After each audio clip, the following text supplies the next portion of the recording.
So, what's trending? Bridging your Catholic faith with your everyday life.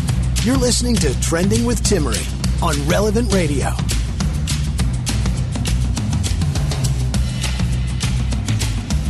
Welcome to our weekly happy hour here on Trending. I hope everyone had a wonderful Mother's Day, especially a blessed Mother's Day to all of you moms out there. We're actually going to be discussing in just a minute the joy of giving and how this is part of what mothers teach through their sacrifice. I'll be joined by Devin Schadt. He's from the Fathers of St. Joseph. And gentlemen, we'll be talking about why we do what we do and how significance is part of what drives us. We'll also discuss St. Damien of Molokai in light of the world we live in today and why hope makes us happy. So grab your drink, join us for your weekly happy hour here on Trending, addressing topics of happiness, joy, and how we can really get to the root of happiness as Catholics. If you'd like to ask a question, the number is 1-888-914-9149. And thank you so much for joining us during our pledge drive. We met our need, and if you were not able to donate, you can still donate. Just head over to relevantradio.com/trending. But we're so thankful for you being a part of our mission here in bringing Christ to you and others through the media.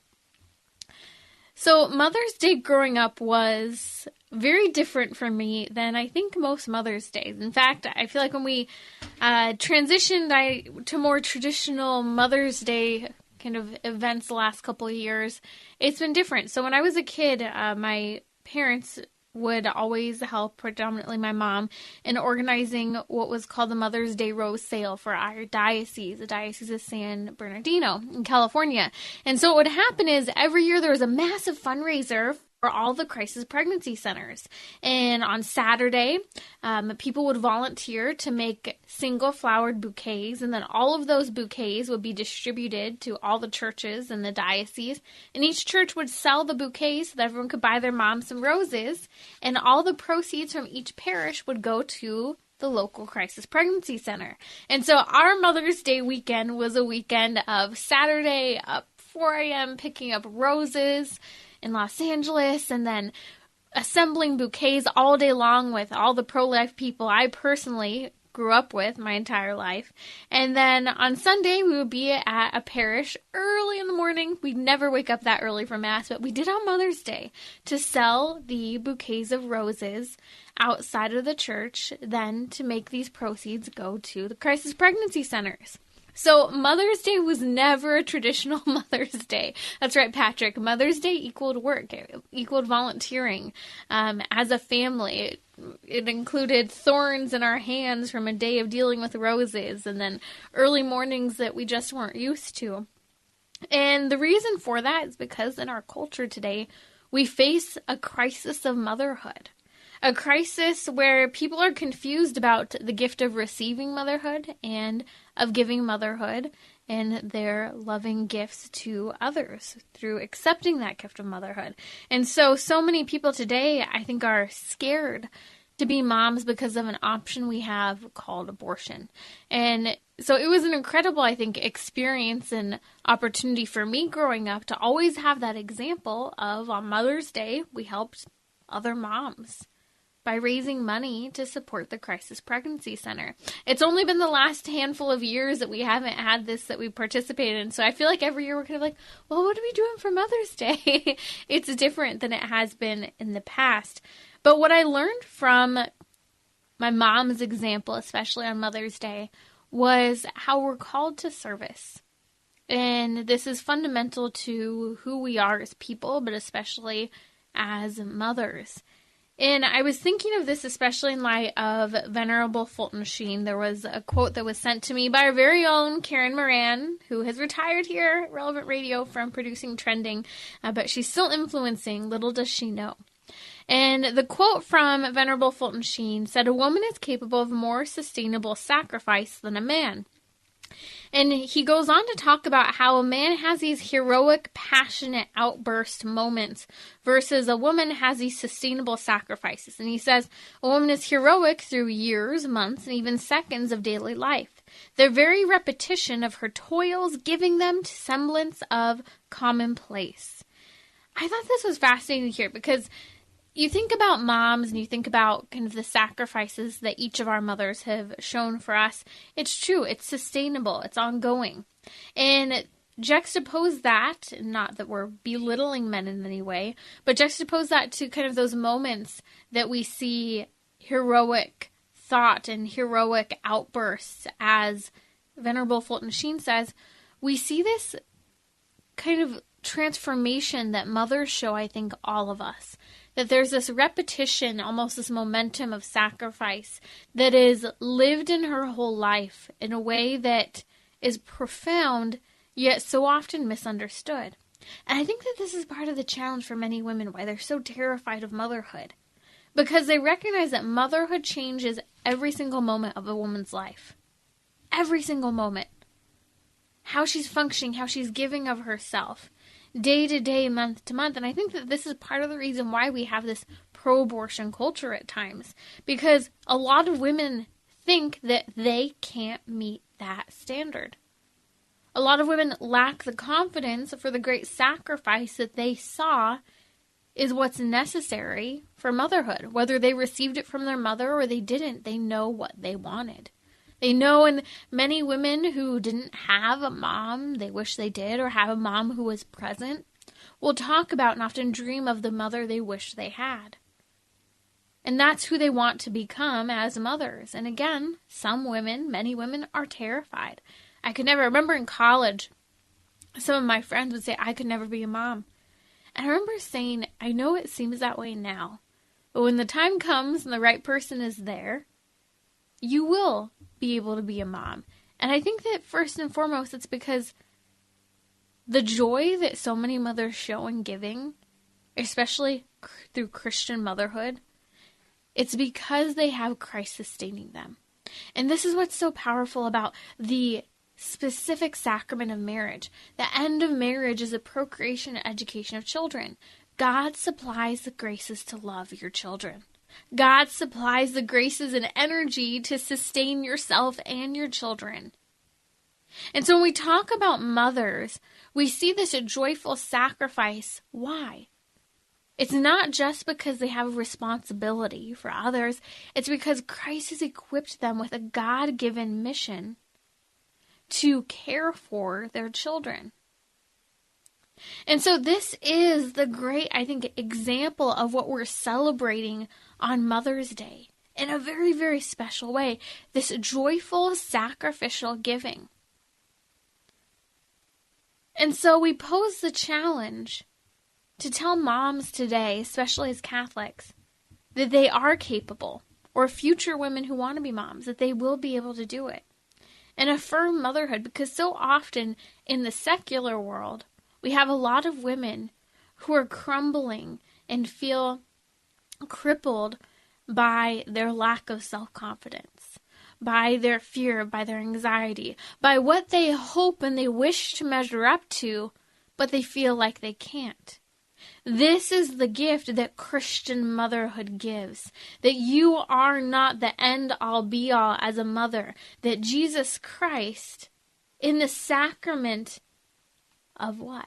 Of marriage, and the sacrament of the Eucharist, and the sacrament of reconciliation is sustaining and breathing life into motherhood.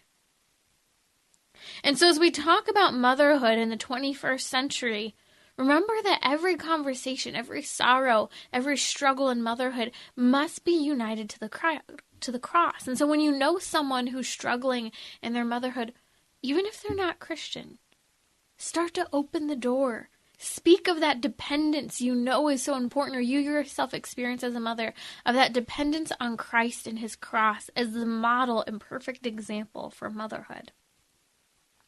You're listening to Trending with Timmerie here on Relevant Radio. Coming up, we're going to be discussing St. Damien of Molokai.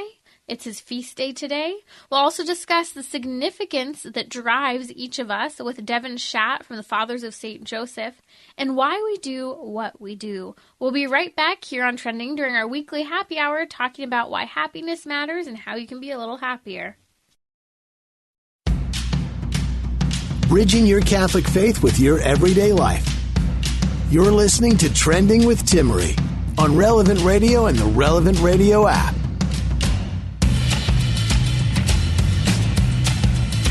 Devin Schadt joins me, Fathers of St. Joseph. He's a speaker and writer. You can find him at fathersofstjoseph.org. We'll post links on social media. And he's joining us during our weekly happy hour here on Trending. He wrote a book titled Why We Do What We Do.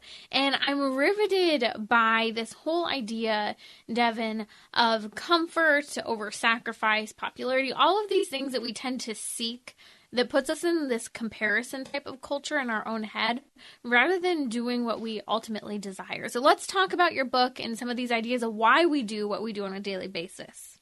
Yeah, that sounds great. So why do we do what we do on a daily basis? I think that there's three basic reasons. The first is survival. I mean, whatever it is, if you're out lost at the ocean and you're drowning, you're looking for something you can get your feet fixed on and get stabilized and get to the shore. You're running a marathon, you're getting dehydrated, you grab a bottle of water. That's survival. Someone breaks in your house, you grab the gun. That's survival. And then survival has its sister form, which is security. That's future survival. We worry about if we're going to have enough money for the kids to go to college, if we're going to be able to retire and all of that.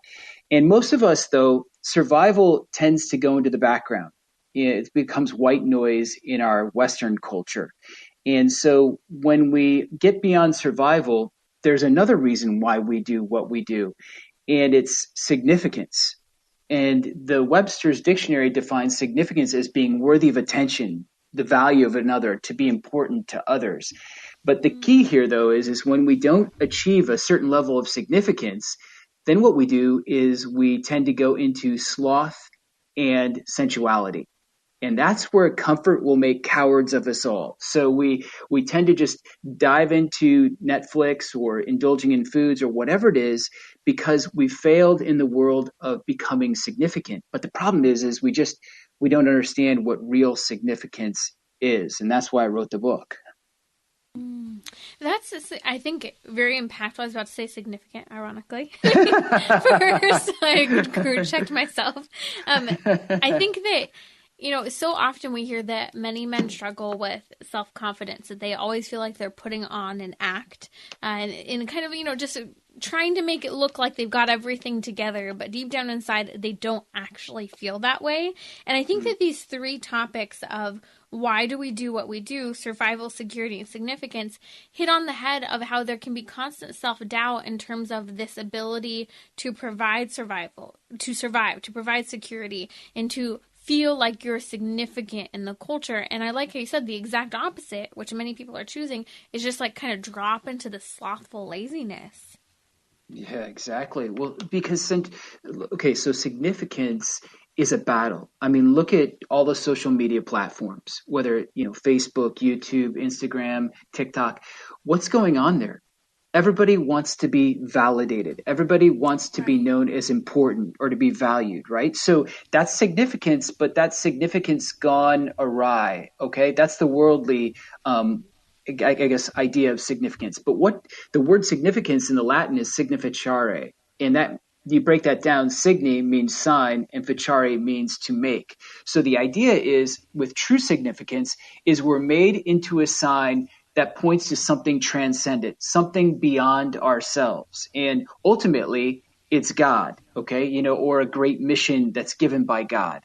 And like St. Damien, his feast day today, he signifies God. He directs us toward God in the way that he lived his life. So that's true significance. He's a man of true significance because he became a sign of God. As I'm thinking about this, I think of significance as kind of getting in the way of this. We have this comparison culture of social media, but then also this idea of power that we tend to chase after with significance. I keep thinking of how it used to be, prior to the cell phone, quick transportation, airplanes, all of that. You used to have a massive kingdoms that there would be a ruler, let's say a king for, and the king would erect a statue in all of his provinces because he couldn't he couldn't travel automatically to people the way we can today. And so he had a huge image of himself and icon of a statue to make it clear that this was his domain, that he was significant here, that he had power here, and he was to be obeyed in terms of the laws he created. And so I think so often, Devin, I'd like your thoughts on this. We get the idea of significance wrong when we try to make it about our significance rather than imitating the image and likeness of God, that significant image that was placed on us as people.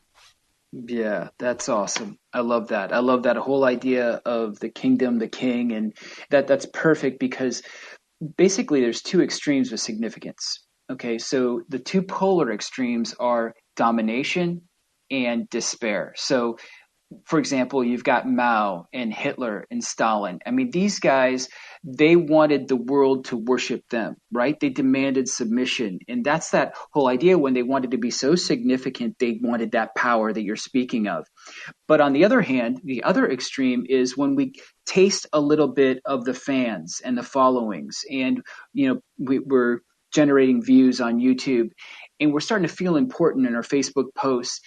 What happens is we can become intoxicated by that, addicted by that, because we begin to feel important, we begin to feel liked, and we're basing our significance on what people think of us or what we're standing for. And in that case, though, that can lead to despair. You've got Marilyn Monroe or, Ernest Hemingway or Robin Williams. You get a taste of it. They want more, but they got to, in a sense, just keeping up, keep up with their image. And the problem with this type of significance is when it's based on what other people think of us, that foundation is shifting sand upon which no man should build his house. Because today they might like you, tomorrow they might not. And so then you change your persona, who you are, your image, all this in order to get them to like you. And pretty soon you're so far from your identity, because we know our identity leads to our destiny. When we get far from our identity, then we no longer can reach our destiny, which is God. So these are the two polar extremes. There's domination and despair. And smack dab in the middle, virtues in the middle, is a third way. And that third way is where we understand we're called to be a sign of something that's objectively good, that's transcendent, that's beyond us. So if I'm a father, I'm an icon of God the Father. I direct my children, my wife, and hopefully the people around me to God the Father. I became a living sign of God. That's powerful. FathersofSt.Joseph.org is where we can find your work. Share with us a little bit how this ties into your mission at the Fathers of St. Joseph. Yeah, exactly what you were saying in the beginning is a lot of us guys, we're wanting significance. We're wanting to be important. We're wanting to be valued. But for me personally, I was all about that when I was younger. I wanted to start my own business, which I did. I got into ministry and I liked speaking, and there was a lot of pride involved in there. And when our third daughter, Anna-Marie, was born, she was on life support, and my wife saw her for the first time on life support. It was a terrible situation. And she said, I just need you to come home and be a father. I just need you to come home and be a husband. And for me, that was like, I viewed it as like kind of a second-rate vocation. I want to be out in the world. I want to be chasing power and prestige and prominence and power and pleasure and all those things that you were talking about. And fatherhood just kind of happens, doesn't it? I mean, my kids will always love me and they'll grow up to be great, right? Well, no, it isn't like that. And so I had to really wrestle with this idea of, listen, I need to get back to the basics and find out what is so significant, if you will, about being a father. And what I found, and this was the key, that to be a father is really actually very hidden. It's very silent. And that's why a lot of guys aren't attracted to it initially. But it's a silent, strong type that actually changed the world. You look at St. Joseph. He was silent and strong, and he changed the world by saving the Savior, especially from Herod. So I just think that that's where a lot of us wrestle, because we have this tendency to want to be noticed, to want to be valued, to be important, to be needed. And yet at times we see fatherhood as a second-rate vocation or something that, it'll handle itself on its own. There was, I think, a study done from your book. I think you were sharing this, that you found that 95% of men in responses chose a category of reasons for why they do what they do that would surprise us, because so often we're choosing not what we want to do, but what makes us kind of just comfortable in terms of getting why. Can you share a little bit about this survey? Yeah, so we ran this survey by a lot of guys. And so, like, for example, I think there were 6 questions. So why do you do what you do? So do you do A, for comfort, or B, for sacrificing for a purpose? Do you do what you do for popularity, or B, to be important in other people's lives? Do you do it for profit and money, or do you do it for meaningful accomplishments? Do you do what you do for self-protection, or to give sacrificially of oneself? Do you do what you do for individual success, or to be a part of a winning team? Or do you do what you do for an external image, or to have real confidence in oneself? And what we found is, even though the category A, comfort, popularity, profit, money, self-protection, individual success, and external image, all those things are good in a way. What we found is almost all the guys, the majority of their answers resided in column B, which were more altruistic answers. Yet, almost all of them, including myself, tend to reside in column A. And so there's this discrepancy. Why do we live in column A and yet we want to, in a sense, live by column B?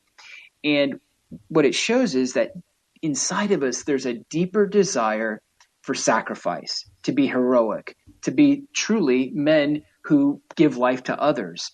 And as I said earlier, comfort will make cowards of us all, and no man wants to be a coward. And so that was a little bit of an opening for me to understand this idea of significance. I keep thinking of the 4 levels of happiness that Father Robert Spitzer from the Magis Center spells out. And, the lowest level, he talks about, immediate gratification. The second level would be a comparison culture, which many of us struggle with for a very long time. We're bouncing in and out of. The third would be a contributive sense of happiness where we're contributing, we're giving of ourselves. But fourth would be that ultimate good unitive with God, that we are contributing. We've let go of the need to contribute, but that we are uniting ourselves in that charitable act, and we're seeing that God is truth, beauty, justice, and goodness. And there's a level of endurance that we're able to maintain in that when we get beyond all of that comparison and the need to contribute, which you even mentioned. You had been trying to change the world with all the contributions you were making, but you missed that was first and foremost at home. And so as you're talking about these kind of 2 levels, we choose comfort over a sacrificial purpose, or we choose success over being a part of a winning team, or might we even say winning mission. We see that so often we're missing the big picture, even when we think like, oh yeah, I'm doing great, I'm praying, oh yeah, I'm raising a Catholic family. So I guess the question is, how do we take it beyond that? Wow, I love what you said about the 4 levels, and the last one being the unitive level. And I think that's huge, because once you taste union with God, gratifications on level 1 are like in no comparison. And then the comparisons, and I think this is really the key. So there's 4 truths I think we've really got to believe if we're really going to get past this comparison culture, okay? Or giving up on that's the significance thing. When we begin to enter the comparison culture and find that we can't compare, then we go back down to level 1, to gratification. Remember? Yeah, just make me feel good. Make me feel better. Yeah, so right. I'm going to know this. Yeah, or I'll look at one social media post. I'll feel really lousy because I don't have that or I want that. So I'm going to look at 20 million other social media posts to try and find something that makes me feel good. Exactly, right. So the key here is this. What it all boils down to is that the devil works in the language of doubt. So the first language that he sows is doubt. And the doubts come in the form of, you're not good enough. You don't have what it takes. You're not beautiful. No one's attracted to you. No one's listening. No one cares. You might as well give up. Et cetera, et cetera. We hear these doubts all the time. We look in the mirror, we're disappointed. Well, but God speaks in the language of hope. And so we can recognize the devil's language right off the bat with doubt. But the key here is this. There's 4 truths that we have to believe if we're truly going to be significant in this world and get beyond the comparison culture. And that is, the first one is that God really is good, and that all creation that flows out of him is good. So he doesn't make junk. And so that leads us to the second truth, is that he's created you, he's created me in his image and likeness, and which means that we have that goodness crafted in us. It's part of our essence. But the third truth is that God just didn't create us just for slavery or just to exist. He actually created us for himself. And so there was a time, as Colossians says, God created us for him, through him, and by him. So the point here is that God is eternal happiness. He's eternal self-giving love. And he loves what he experiences in the Trinity, in himself, so much that he wants to share this with us. And so you, Timmerie, he created you. At one point, we can't say time, but in eternity, he thought you were a beautiful thought. And he thought of you, and it gave him so much delight that he willed you into existence with love. And that brought him so much joy that he wants you to experience that joy with him for all eternity. But a lot of us don't believe that. We don't believe that God has created us for himself or to give us his joy, his happiness for all eternity. But we have to. And then the key here is this, is that he will see that good work that he, began in us to completion. That's the fourth truth, that he's not going to give up on us, even if we've given up on him, even if we've sinned, even if we've failed, even if we have walked away from our faith. Jesus says, whoever comes to me, I will never reject. So the key here is that all we have to do is return to him and believe that he's good, that we're good because we're created in his image and likeness, that we're created for this incredible, intense, eternal love, and that he will make sure, if we keep giving him our yes, that he'll see that to completion, but demands trust to overcome those doubts that the devil sows in our brains. Sometimes I think the big thing we're missing is remembering that we have Christ in the sacraments and that his grace is enough. How many times do we need to hear his grace is enough, his grace is enough, until we actually believe he will provide the energy, the joy, he will provide the endurance, he will provide, even in those moments of mourning, allowing us to mourn, anything that we experience, he will provide if we rely on him rather than trying to take everything upon our own shoulders. Absolutely. I mean, he's our strength. He's our rock. I mean, that's real for me. Every day I make a holy hour, Blessed Sacrament, almost every day as much as I can. And he's my strength. He's my wisdom. And the thing is, this is really a powerful theme for me recently is, I think it's Psalm 32. The psalmist, actually speaking for the Lord, says, "He who takes delight in me, I will grant his desires." And I like to ask people, I'm like, okay, so do you delight in the Lord?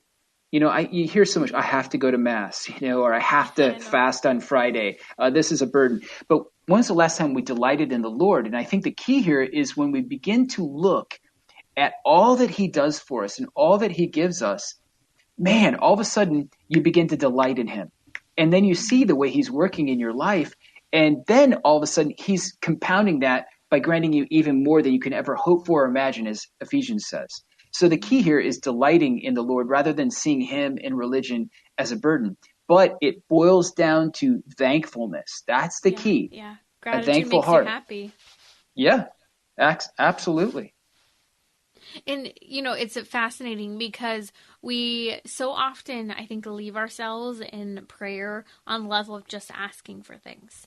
And we forget, so often, people say, I'm praying for God, I'm asking him for this and for that. And then you either get it or you don't get it. And either way, you forget to say thank you. The typical, all of the ill people that came to Christ. And so often he would say, go. And how often did they come back and say thank you to him?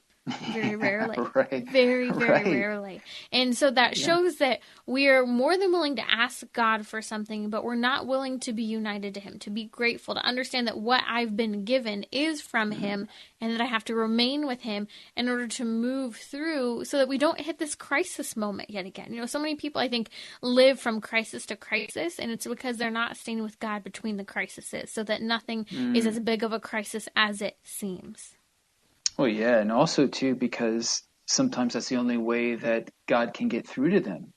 Because they're out, in a sense, when we're not living in gratitude and generosity, we're not inside of grace. In a sense, the bubble of grace. So like we're on our own, right? And God, it's not that God's left us, we've left God. And so God's like trying to speak to us and we're having this suffering in our life. And he's saying, look, if you can listen to me in this suffering, I can bring you that joy that you're looking for. And I really like to call it the 3G plan, and this is proven by scientists.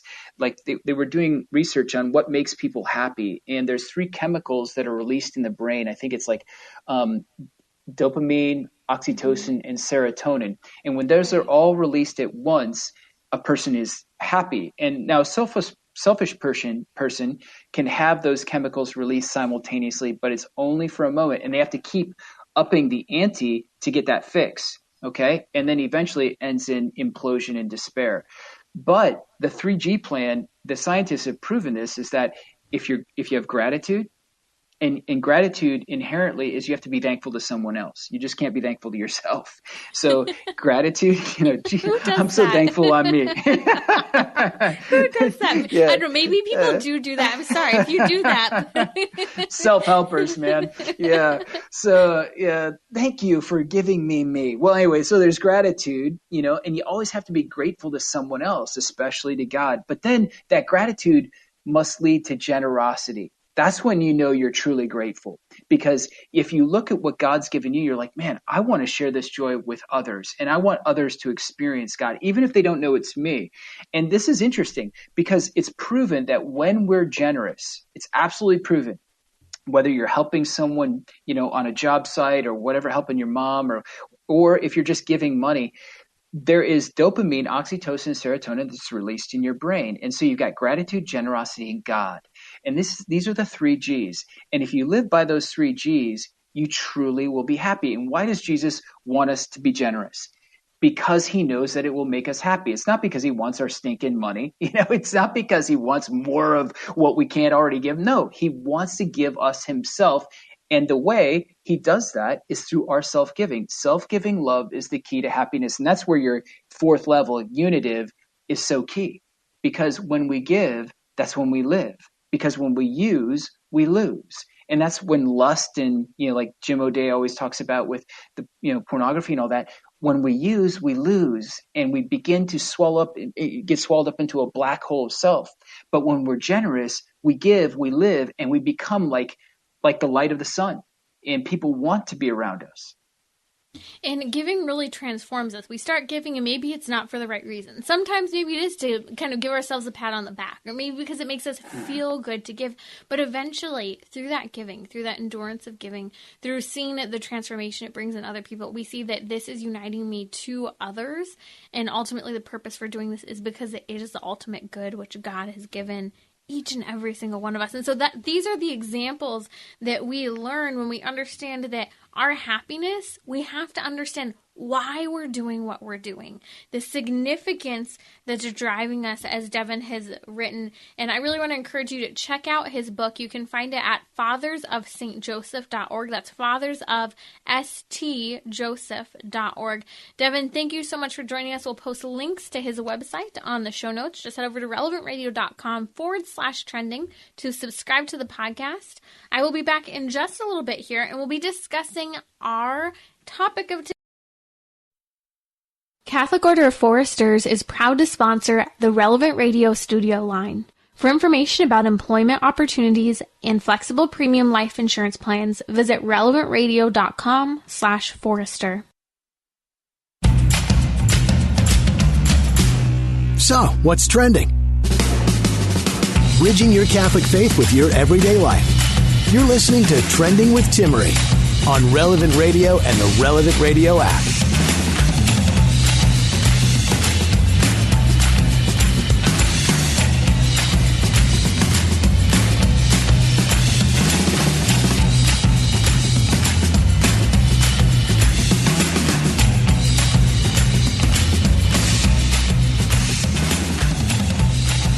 Welcome back to our weekly happy hour here on Trending. I've been thinking about this a lot in light of everything that's happened over the last year plus. How we've hit a point in our culture where we have what I've referred to a couple times now as a diseased view of the human person.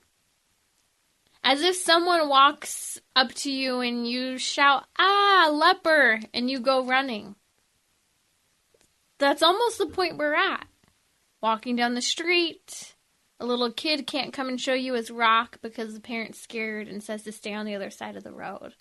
Someone sees you walking, they quickly yank up their mask, look down, and scurry past you.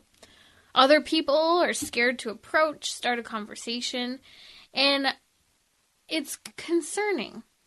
Especially as people now, say, well, I'm vaccinated, are you vaccinated, or I'm not vaccinated. This debate that occurs. And you feel as if you're a target, as if you've done something wrong when all you're doing is living, trying to carry on with your life. And then there comes this person who says, we need some order here. There comes a person who says we need to return back to the human dimension of understanding that people need human love and human interaction. Someone who also recognizes that ultimately we all need God. That person was Saint Damien of Molokai, who died at the age of 39 years old after ministering for a number of years to a leper colony. They were quarantined on a small island, and St. Damian went there and helped to bring order and basically took charge of the settlement of the lepers. He recognized they need order in their lives. He recognized that their human dimension of human love and interaction was so necessary. He understood that they needed faith to take them somewhere.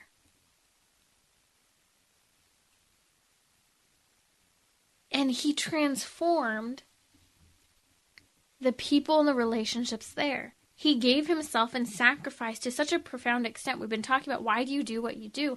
Well, when you have God, you no longer doubt those moments of fear and anxiety. You no longer create these social separations. I think that this is the example that we have St. Damien of Molokai setting for us today on his feast day. And we need to be reminded of it. You wouldn't have heard St. Damien of Molokai saying, oh, hold on, do we know we have a cure for leprosy? Let me know before I enter the island and help bring order and human interaction and love and God. You didn't hear St. Mother Teresa say this either. You saw them go into the deep where they knew there was a risk. For physical safety, for health, for emotional and psychological absolute exhaustion. People would ask St. Mother Teresa, how do you do what you do? I remember there's a story of a man who, as she's caring for all these sick people, he's asking her, Mother, how are you doing? How do you do what you do? How do you continue to do it? And she grabs this tiny little woman, aggressively grabs his arm, and she points at the crucifix and says, you see that? I would not be able to do anything without him. And I think that this is the reminder we see of St. Damien Molokai and St. Mother Teresa, that they were not afraid of illness or disease. They continued to walk forward, one foot in front of the other, saying yes to that sacrifice that God asked them to make. Just like the Blessed Virgin Mary, what's so profound about her motherhood? She said yes. Even in the midst of a storm in her life, all of a sudden, she's conceived a child by the power of the Holy Spirit. St. Joseph is thinking about putting her aside quietly. And what does she do? She says yes. She gives her great fiat. Let it be done unto me according to thy word. And I think that this is what we have to learn. Each and every single saint who has walked before us has lived. They have given their yes, each in their own way. But they didn't do it by being afraid. Our Lady didn't do what she did by being afraid. And fear doesn't have to be abolished. Remember, the virtue of courage is to act in the face of fear. It doesn't mean that the fear is gone. It means to still act. And my concern is that if we continue to operate as we have been operating, that we will build and fester and let fear boil over to such an extent that it consumes us, and doesn't just consume us today, tomorrow, next month, a year from now, but consumes a whole new generation coming behind us who will be so afraid of certain human interactions that they will have what St. Damien Molokai and what St. Mother Teresa rejected, and that is they rejected a diseased view of the human person.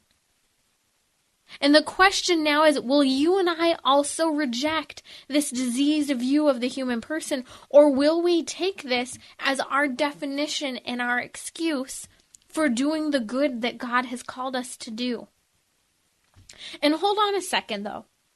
The good God is calling us to do doesn't necessarily mean to be the person that will find a cure for cancer. Doesn't necessarily mean to be the person who is the leader and receives all the accolades. It doesn't necessarily mean that you're the person who takes the shot for another individual. Oh, the simple yes God is asking you to, the simple mission he's asking most of us to, is much simpler and common than we realize, or even that we would like to accept. The mission God is calling us to happens every single day, every single moment. In those opportunities of human interaction and encounter, will we encounter someone with Christ or without Christ? Because if we encounter them with Christ, that will transform how we interact with them, regardless of what's happening in the world, regardless of a vaccine, regardless of what's happening. I think this is what we have to return to, getting over our newfound understanding of a diseased attitude of the human person. That has to go away.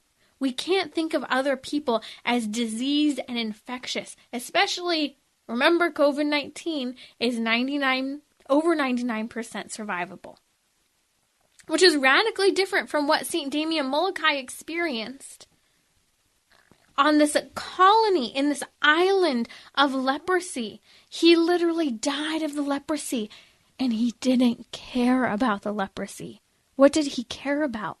He cared about bringing order, human interaction, and faith to an island of people who had been quarantined.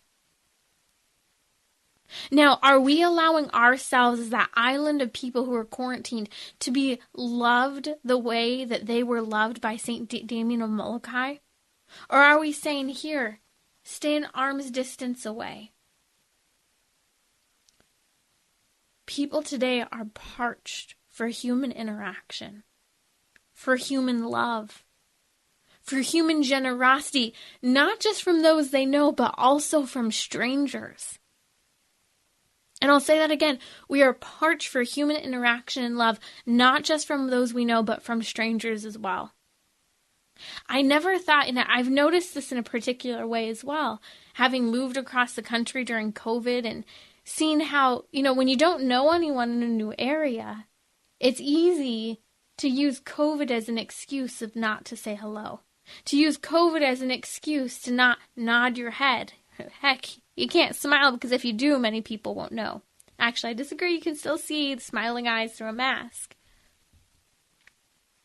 But we're using this, again, quote, diseased view of the human person to prevent us from doing the good that each and every single one of us are called to. Will we allow this to consume us for years to come, or will we say enough is enough? God created me to be a gift, and I myself won't even be happy if I am not contributing and giving to others, giving my whole person. Why? Because Christ did it first. And his sacrifice on the cross was bloody, bruised, and beaten. St. Damien of Molokai's cross, he died of leprosy. He literally gave his life. He founded 6 churches during his time in Hawaii. He dug countless graves for those people who died of leprosy. Remember a moment ago I said we're using this diseased view of the human person today to prevent us from doing the good? And how the good most of us are called to is much simpler and mundane than we realize? St. Damien of Molokai helped dig graves. What are we willing to say hello? Are we willing to go into the deep and approach people? Perhaps closer than we might think feels safe? Are we willing to break this attitude of viewing another person as a disease? That's what this comes back to. And that's what St. Damien of Molokai and St. Mother Teresa of Calcutta and many, many other saints in our Catholic tradition remind us of. That we cannot reduce someone to an illness or to a contagion. We can't reduce someone to the point of socially quarantining them the way the lepers of the colony that St. Damien of Molokai ministered to. He brought order, the human dimension of love and faith. And this is what we also are called to. And so today, on his feast day, we ask in particular the protection and the spiritual intercession of St. Damien of Molokai at a time when we are allowing fear to cripple us from simple human interaction, even from simple order of getting exercise in, of going to church, of walking on the streets and having those simple engagements with other people. May St. Damien of Molokai intercede for us in helping us to overcome this attitude that is not the attitude that Christ called us to. Christ called us to be the salt of the earth and the light of the world. Will we do that, or will we cower in fear? This is the question, because we will only be happy. This is why we're talking about this during our weekly happy hour here on Trending. We will only be happy if we return to that gift of self that we've all been called to. We will only be happy if we start to receive that gift yet again from other people, with a simple nod, the gentle smile, the wave, the momentary encounter of conversation from strangers and our loved ones, but most importantly from those people that we encounter throughout our day. You're listening to Trending with Timmerie here on Relevant Radio. This brings me to another idea, and that's this. One of the 3 theological virtues is the virtue of hope. It's graced and fused in us, and it's such an important virtue that is a gift that we receive. On a human level, we can also work toward a greater understanding and dispensation toward hope. But I ponder those lepers in the quarantine colony of Molokai, and how St. Damien of Molokai, by bringing them order, the human dimension of love and interaction and faith, how he helped the lepers there on the colony who were quarantined feel like they belong. And when I say feel like they belong because the human dimension of love and interaction was being ministered to them by St. Damien of Molokai, who was functioning both as a priest and as a physician to these people. But even more so, the dimension of hope, because he was helping them to understand an eternal home and sense of belonging and resting place that they had in God, no matter a disease they may experience. He taught them to live with God and in God, no matter what they faced. It makes me think of the words of Jesus Christ in the gospel, where he tells the apostles as he's preparing them for his death, and how he's even preparing them for their own bloody martyrdoms that they will all live, except for the apostle John. All the other apostles died bloody martyrdoms. He was telling them, I've gone to prepare a place for you. He's going to prepare that place because he's reminding us that as he's ministered to us in a human dimension, to his apostles, through those simple human interactions, he's also ministering to them by reminding them that they have a sense of home, a place of belonging. Where?